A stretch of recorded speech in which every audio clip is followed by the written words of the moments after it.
NDA ने घोषित किया राज्यसभा के पांचों उम्मीदवार। नीतीश कुमार खोल रहे बड़ा पिटारा। दोस्तों नमस्कार, मैं हूं आपका दोस्त एसके चौधरी। बिहार एनडीए की ओर से राज्यसभा चुनाव को लेकर पांचों के पांच प्रत्याशियों की घोषणा कर दी गई है। वहीं पर देख लिया जाए, विपक्ष के स्तर से अभी तक खुलासा नहीं किया गया है कि आखिर कौन होंगे राज्यसभा के उम्मीदवार।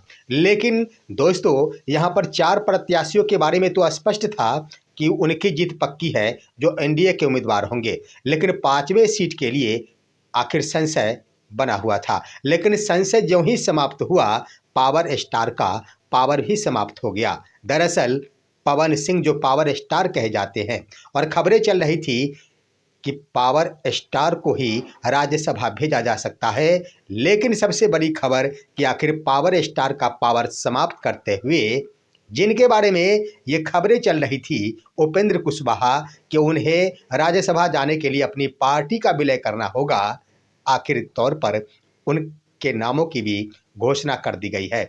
आइए दोस्तों, आज के इस वीडियो में जानते हैं कि आखिर किस तरह कामयाबी हासिल किए हैं उपेंद्र कुशवाहा, और साथ ही साथ नीतीश कुमार एक बड़े पिटारा को खोलने जा रहे हैं, खास तौर पर इस होली में।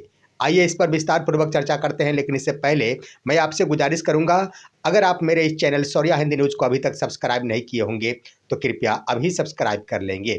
दोस्तों, एनडीए के अंदर पांचों के पांच कह दिया जाए, उम्मीदवारों की घोषणा कर दी गई। सबसे पहले तो जान लिया जाए कि बीजेपी ने अपने कोटे के अंतर्गत आने वाले दो उम्मीदवारों की सूची जारी कर दी, जिसके अंतर्गत बीजेपी के राष्ट्रीय अध्यक्ष नितिन नवीन होंगे और दूसरे उम्मीदवार होंगे शिवेश कुमार राम। यहाँ सोचने वाली बात यह है दोस्तों कि आखिर राष्ट्रीय अध्यक्ष नितिन नवीन तो दूसरे आखिर दलित परिवार से लिया गया है। यहाँ पर भी बीजेपी के स्तर से एक नई राजनीति की शुरुआत की गई है।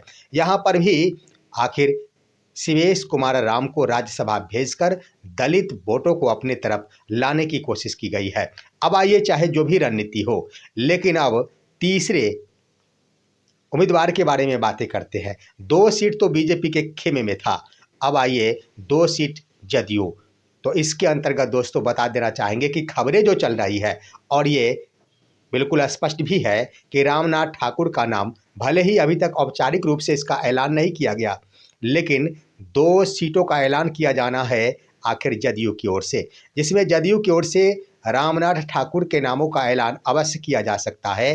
क्योंकि मुख्यमंत्री श्री नीतीश कुमार बीते वर्ष एक कार्यक्रम के दौरान गले लगाते हुए रामनाथ ठाकुर को कहे थे कि मैंने अपने भाई को कभी भी खाली नहीं रहने दिया और आने वाले दिनों में भी खाली नहीं रहने दूंगा। यानी उनका बयान ये था कि मैं जब कभी भी, जब से वो चुनाव हारे या फिर चुनाव नहीं लड़े, उसके बाद मैंने खाली नहीं रहने दिया है, मैंने राज्यसभा उनको भेजा है, और आने वाले दिनों में भी उन्होंने कही थी कि मैं कभी खाली नहीं रहने दूंगा। इस आधार पर यह कहा जा सकता है कि रामनाथ ठाकुर की सीट पक्की है, उन्हें राज्यसभा भेजा जा सकता है। जदयू की ओर से उनका नाम का ऐलान अवश्य होगा। लेकिन अब आइए दोस्तों, जदयू की ओर से एक दूसरे उम्मीदवार के बारे में। इसके बारे में दोस्तों वही है कि एक बड़ा पिटारा खोलने जा रहे हैं बिहार के मुख्यमंत्री श्री नीतीश कुमार। उसके बारे में आगे बात करेंगे, लेकिन पांचवें सीट के बारे में बात करा दे तो ये है उपेंद्र कुशवाहा। उपेंद्र कुशवाहा के बारे में कहा जा रहा था कि उपेंद्र कुशवाहा के सामने बीजेपी के स्तर से यह प्रस्ताव दिया गया है कि अगर आप अपनी पार्टी आरएलएम का विलय बीजेपी में कर लेते हैं तो आपको राज्यसभा भेजा जा सकता है। लेकिन आखिर उपेंद्र कुशवाहा दिल्ली दौरे पर निकले, उन्होंने अमित शाह से मुलाकात की और 3 मार्च 2026 को आखिर वो पटना भी लौटे। हालांकि पटना लौटते क्रम में जब मीडिया के द्वारा उनसे पूछा गया कि क्या आप राज्यसभा जा रहे हैं, तब उन्होंने स्पष्ट लहजे में कह दिया कि आज होली का त्यौहार है, तो त्यौहार की बातें करें, राजनीति की बातें नहीं करें।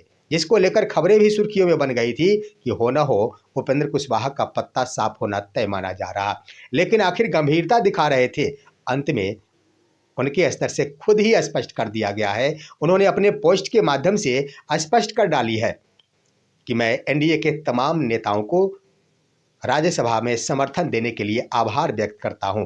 तमाम नेताओं का उन्होंने जिक्र भी किया है। यशस्वी प्रधानमंत्री नरेंद्र मोदी का नाम लिया है, अमित शाह का नाम लिया है, चिराग पासवान का नाम लिया गया है, जीतन मांझी का नाम लिया गया है, मुख्यमंत्री श्री नीतीश कुमार का नाम लिया गया है। ये तमाम उन्होंने अपने पोस्ट में लिखी है, वो पोस्ट भी आपके स्क्रीन पर है दोस्तों। इससे स्पष्ट हो रहा है कि एनडीए के स्तर से उनके नामों का ऐलान कर दिया गया है। लेकिन एक और भी है, इसका सबूत की एक पत्र भी जारी हो गया है, जिसके आधार पर स्पष्ट हो चुका है कि एनडीए के स्तर से 5वें उम्मीदवार के रूप में होंगे उपेंद्र कुशवाहा। लेकिन यहाँ पर देखने वाली बात है कि पवन सिंह, जो पावर स्टार कहे जाते हैं, पवन सिंह के बारे में खबरें चल रही थी कि पवन सिंह को राज्यसभा भेजा जा सकता है। इसके लिए 2 दिन पहले ही पवन सिंह नितिन नवीन से मुलाकात किए थे। लेकिन आखिरकार एक बार फिर से पवन सिंह को बहुत बड़ा झटका लगा है और यूं तो कह दिया जाए पवन सिंह यानी पावर स्टार का पावर सीज कर दिया गया है। अब आइए दोस्तों, भले ही उपेंद्र कुशवाहा के लिए 5वें उम्मीदवार के रूप में घोषणा तो कर दी गई, लेकिन एक चुनौती अवश्य है। चुनौती क्या है दोस्तों? 3 विधायकों का समर्थन मायने रखता है। आखिर कौन जुटाएगा 3 विधायक? क्या उपेंद्र कुशवाहा? तमाम एनडीए के विधायक अगर एकजुट हो जाते हैं, कहीं भी टूट फूट नहीं होती है, तो 38 विधायक पुरते हैं उपेंद्र कुशवाहा के लिए। लेकिन 3 विधायक और भी चाहिए। आखिर वो कौन होंगे विधायक? इसमें एआईएमआईएम क्या होगा? इससे भी इनकार नहीं किया जा सकता दोस्तों।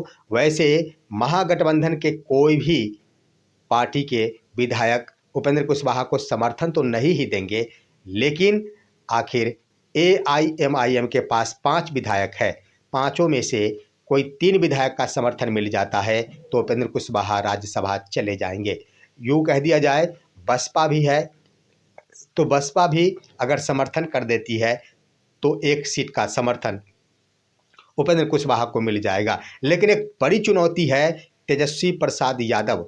अगर तेजस्वी प्रसाद यादव खुद के लिए नामों का ऐलान कर देते हैं तो उपेंद्र कुशवाहा को भले ही एनडीए के स्तर से एनडीए उम्मीदवार के रूप में घोषणा कर दी गई है, लेकिन आखिर तेजस्वी प्रसाद यादव खड़े हो जाते हैं तो एक बड़ी चुनौती सामने आ जाएगी और एनडीए के स्तर से समर्थन देने के बाद भी विपक्ष का एक राज्यसभा सांसद चुना जा सकता है और इसके आधार पर उपेंद्र कुशवाहा की कुर्सी ढीली पड़ जाएगी। यानी कह दिया जाए एनडीए के स्तर से अगर घोषणा किया गया है तो 5वें उम्मीदवार के रूप में घोषणा किया गया है, लेकिन भले ही घोषणा कर दी गई, चुनौतियां कम नहीं हुई है, चुनौती अभी जारी है। अब आइए दोस्तों बातें करते हैं जदयू के एक दूसरे उम्मीदवार के लिए। तो नीतीश कुमार के द्वारा होली के दिन एक बड़ा पिटारा खोलने की तैयारी है। दरअसल दोस्तों अपने बेटे निशांत को वो राजनीति में एंट्री करा सकते हैं और इसका खुलासा जदयू के मंत्री श्रवण कुमार ने कर दी है। उन्होंने स्पष्ट रूप से मीडिया के सामने बयान दे दी है कि होली के अवसर पर मैं इस बात का खुलासा करता हूं, साथ ही साथ निशांत के लिए जो आशाएं की जा रही थी कि वो कब आखिर बिहार की राजनीति में एंट्री करेंगे, उन खबरों पर अब मैं विराम लगाता हूं कि निशांत कुमार बहुत ही जल्द होली के अवसर पर बिहार की राजनीति में एंट्री ले रहे हैं और होली के मौके पर ही वो एंट्री करेंगे बिहार की राजनीति में। और साथ ही साथ उन्होंने कह दी कि पार्टी के अंदर ही वो बिहार के पॉलिटिक्स करेंगे। अब दोस्तों वहीं पर खबरें चल रही है कि नीतीश कुमार डायरेक्ट ही अपने बेटे निशांत को राज्यसभा भेजने वाले हैं, इसीलिए उनके स्तर से कोई घोषणा नहीं की जा रही है। और एक तरफ करीबी मंत्री श्रवण कुमार ने जब स्पष्ट कर दी कि निशांत कुमार की एंट्री हो रही है तो बिना कोई पद का आखिर कैसे वो एक मुख्यमंत्री जो लगभग 21 वर्षों से सत्ता में है, कुर्सी पर है, और उनके बेटे अगर राजनीति में प्रवेश करते हैं तो कोई बिना पद का क्या, कदापि नहीं। और साथ ही साथ इससे अच्छा कोई मौका भी नहीं हो सकता कि अभी राज्यसभा का चुनाव होना है और ऐसे में निशांत अगर एंट्री करते हैं बिहार के पॉलिटिक्स में तो उन्हें राज्यसभा का एक पद मिल जाएगा और एक पद के अनुरूप वो कार्य करते रहेंगे। तो इस तरह से बड़ा पिटारा खोला जा रहा है। देखना है आखिर तेजस्वी प्रसाद यादव के स्तर से क्या प्रतिक्रियाएं आती है। यह दिलचस्प है। आखिर उपेंद्र कुशवाहा का नाम भले ही घोषणा कर दिया गया, लेकिन चुनौतियां बरकरार है। यह चुनौती आखिर किस कदर सामना कर पाते हैं उपेंद्र कुशवाहा, देखना दिलचस्प हो गया है। और पूरा का पूरा बागडोर उपेंद्र कुशवाहा का भविष्य यूँ कह दिया जाए तो एनडीए के हाथों में नहीं, तेजस्वी प्रसाद यादव के हाथों में रह गया है। इस पर आप क्या कहेंगे? आप अपनी राय कमेंट के माध्यम से दीजिए। हमारे इस वीडियो को लाइक कीजिए और दीजिए अपने दोस्त को इजाज़त। हम फिर मिलेंगे आपसे अगले वीडियो में, तब तक के लिए नमस्कार।